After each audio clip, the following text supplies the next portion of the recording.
Bangla take ডেস্কে খন্দকার শরীফ চলে এসেছি আজকে আবারও অ্যাক্টিভ এলপিজিতে। আর অ্যাক্টিভ এলপিজিতে এসেছি আজকে আমরা লেটেস্ট মডেলের হ্যারিয়ার গাড়ি এলপিজিতে কনভার্সন করে দেখব এবং অ্যাক্টিভ এলপিজির এমডি রাকিব সাহেবের সাথে এই বিষয়ে কথা বলবো। ঠিক আছে, তো চলুন আমরা প্রথমে রাকিব সাহেবের সাথে এই বিষয়ে কথা বলে দেখি, আর তারপরে আমরা গাড়িটা দেখবো কনভার্সন করা, এবং তারপরে আমরা গাড়িটা কত টাকা কস্ট পড়েছে এবং কি কি অ্যাক্সেসরিজ ব্যবহার করা হয়েছে সবকিছু নিয়ে তারপরে কথা বলবো। ঠিক আছে, তো প্রথমে আমরা একটু রাকিব সাহেবের সাথে কথা বলে দেখি এই বিষয়ে, তারপরে আমরা অন্যান্য বিষয়গুলি নিয়ে আসছি। আসসালামু আলাইকুম রাকিব ভাই, কেমন আছেন? ওয়ালাইকুম আসসালাম। জি আছি, আলহামদুলিল্লাহ ভালো আছি। ভালো আছেন? জি আমি ভালো আছি। আর গাইস আমরা কথা বলতেছি অ্যাক্টিভ এলপিজির এমডি রাকিব সাহেবের সাথে। আসসালামু আলাইকুম। রাকিব ভাই, আপনাদের এখানে যে গাড়িটা আমরা দেখলাম হ্যারিয়ার গাড়ি, এর আগে কি এই ধরনের এলপিজিতে কনভার্সন করেছেন আপনারা? আসলে হ্যারিয়ার গাড়ি এই পর্যন্ত অনেক গাড়ি করা হয়েছে, কিন্তু এইটা একদমই লেটেস্ট মডেল। এই লেটেস্ট মডেল এই ফার্স্ট। আচ্ছা, এটা 2015 মডেল। 2015 মডেলের গাড়ি। তো এই ধরনের গাড়ি এটা ফার্স্ট এলপিজিতে কনভার্সন করতেছে। 15 মডেলের গাড়ি ফার্স্ট। 15 মডেলের গাড়ি ফার্স্ট। জি। আচ্ছা, তারপরে অন্যান্য ব্র্যান্ডের গাড়ি তো এলপিজিতে কনভার্সন করেছেন? আমি 2 দিন আগে একটা আউটল্যান্ডার করলাম 2020 এর মডেল। আউটল্যান্ডার? জি। আচ্ছা আচ্ছা। তারপর মানে ডিফারেন্ট ব্র্যান্ডের গাড়িগুলো হয়, তো এটা ডিফারেন্ট ব্র্যান্ডের গাড়ি अवेलेबल। আচ্ছা, তো এলপিজিতে তো আগে অনেক টাকা কস্ট করতে একটা এলপিজি গাড়ি কনভার্সন করতে, এখন কি আগে থেকে কম নাকি আগের মতোই? আসলে কি ভাই, এই ব্যাপারটা ডিপেন্ড করে হচ্ছে সম্পূর্ণ, আমরা কিছু কিছু ব্র্যান্ড শপ আছে যারা চেষ্টা করি যে নিজেরা একটা ব্র্যান্ড দিয়ে কাজ করার জন্য। আচ্ছা, ভালো ভালো মানে নিজেদের একটা ব্র্যান্ড। আচ্ছা, বাংলাদেশে তো অনেকগুলোই কোম্পানি আছে, তারা সবাই চেষ্টা করে নিজস্ব একটা ব্র্যান্ড নিয়ে কাজ করার জন্য।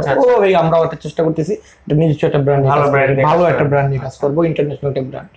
এর আগে কিন্তু আমি অনেক ভিডিও করেছি আপনাদের এখানে এলপিজি, তো মাশাআল্লাহ কোনো ধরনের সমস্যা দেখি নাই কোনো গাড়িতে। আমার এখান থেকে এগুলো তো নরমালি হয়, প্রিমিয়াম এলিয়ন अवेलेबल। হ্যাঁ, এগুলো তো নরমালি হয়, যে মডেলই হোক না কেন, হ্যাঁ अवेलेबल হবে।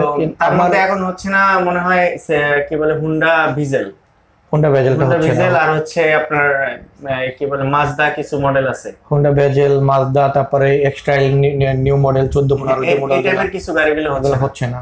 আচ্ছা, তো যাই হোক আমরা হ্যারিয়ার গাড়িটা প্রথমে একটু এলপিজি তে কনভার্সন করে দেখি, ঠিক আছে, তারপরে আমরা বাকি বিস্তারিত নিয়ে কথা বলবো, প্রাইস কোন ব্র্যান্ডের দিলেন আমরা দেখবো, এবং তারপরে আমরা বাকি বিস্তারিত নিয়ে কথা বলবো। ঠিক আছে, আমরা প্রথমে একটু গাড়িটা দেখে আসছি।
ফ্রেন্ডস, আমরা হ্যারিয়ার গাড়িটা এলপিজিতে কনভার্সন করে দেখলাম।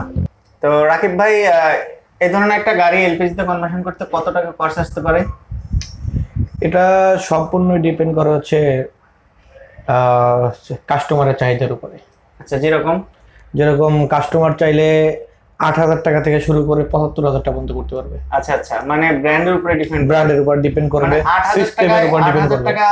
8-9,000 টাকা 10,000 টাকার মধ্যে এটা কোনটা অনেকেই আছে বাংলাদেশে, অনেক লোকই আছে যাদের গাড়ি ম্যাক্সিমাম গাড়ি রেন্টে কাজে চলে। আচ্ছা, তারা চেষ্টা করে হচ্ছে তাদের যে আগের যে সিএনজি সিস্টেম ছিল ওই সিস্টেমে তারা এলপিজি তে গাড়ি করার জন্য। আচ্ছা, ওই সিস্টেমের মধ্যে এলপি কনভার্ট করা যাবে, সবচেয়ে কম খরচ। আচ্ছা, এর নিচে আর কোনো খরচ নেই। আচ্ছা, এইটাই মানে সর্বনিম্ন। এখন সর্বোচ্চ গেলে আবার ওইদিকে 75,000 আরো বেশিও আছে। হ্যাঁ, আরো বেশিও আছে। এটা সম্পূর্ণ ডিপেন্ড করবে হচ্ছে চাহিদার উপরে, অ্যাকসেসরিজের উপরে, কাস্টমারের চাহিদার উপরে। অনেক কাস্টমার আছে আমাকে বলে যে ভাই আমার প্রাইস কোনো ফ্যাক্ট না। আচ্ছা, ঠিক আছে, আমার প্রাইস কোনো ফ্যাক্ট না, আমার গাড়ি ভালো চাই। আবার অনেকে বলে যে ভাই আমাকে যত কমে করা যায়। আচ্ছা, তো যার কারণে আসলে ওই ধরনের কি কোনো সমস্যা হতে পারে যেগুলো কম প্রাইসে করতেছেন? সমস্যা কি ভাই, যখন সে টাকার দিকে তাকাবে কিছু প্রবলেম সে নিজের থেকেই মাইনা নেয়। আচ্ছা, যে প্রবলেমগুলো আমার হবে আমি মাইনা নিছি। আচ্ছা, এবং তাকে করার আগে আমি বলি যে ভাই আপনার পিছনে ওয়েট বেশি থাকবে, আপনি এলপিজির সঠিক কোনো ইন্ডিকেটর পাচ্ছেন না যে আপনি কতটুকু যত কমে দিচ্ছেন তত কম অ্যাকসেসরিজ থাকতেছে এবং তত সিস্টেম কম। আচ্ছা, টাকা কম, সিস্টেম কম। আচ্ছা, তো গাইজ আমরা এলপিজি তে কনভার্সন করে দেখছি একটা হ্যারিয়ার গাড়িটা আসলে খুব ভালো একটা গাড়ি। তো যাই হোক রাকিব ভাই, আশা করি গাড়িটা খুব ভালো চলবে। তো রাকিব ভাই ভালো থাকবেন। অবশ্যই, আপনিও ভালো থাকবেন। আমার জন্য যে আমার লোকদের সাথে যেভাবে কথা বলতেছেন তার জন্য আমি আপনার কাছে কৃতজ্ঞ। আপনি ভালো থাকবেন, আপনার জন্য দোয়া করি, আল্লাহ আপনাকে আরো ভালো করুক। আর আপনার অধীনে যে কাস্টমার গুলো আসবে, আপনার ভিডিও দেখে যে কাস্টমার গুলো আসবে, তার জন্য আমার তরফ থেকে তাদের জন্য 20% ডিসকাউন্ট।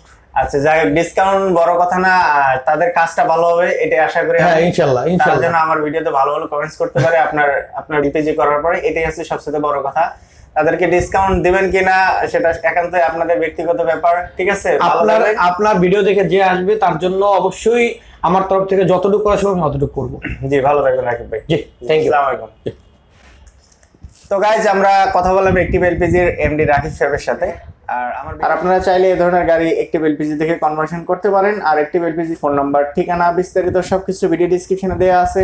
আর উপরে যে নাম্বারটা দেখতেছেন এটাও অ্যাক্টিভ এলপিজির নাম্বার, চাইলে এই নাম্বারে ফোন করে আরো বিস্তারিত জানতে পারবেন। আর আমার ভিডিওটা সম্পর্কে যদি আপনাদের কোনো মতামত থাকে একটু কমেন্ট করে জানাবেন। আর আমার চ্যানেলে যদি নতুন হয়ে থাকেন, আগে থেকে সাবস্ক্রাইব না করে থাকেন, প্লিজ নিচে সাবস্ক্রাইব লেখাটাতে সাবস্ক্রাইব করে রাখবেন, পাশে থাকা বেল আইকনটা অন করে দেবেন যেন পরবর্তী ভিডিওগুলি আপলোড করার সঙ্গে সঙ্গে সবার আগে চলে যায় আপনার কাছে। Bangla tech desk Khandakar. Bye bye, tata, কথা হবে, দেখা হবে পরবর্তী নতুন কোনো ভিডিওতে। সে পর্যন্ত ভালো থাকবেন সবাই।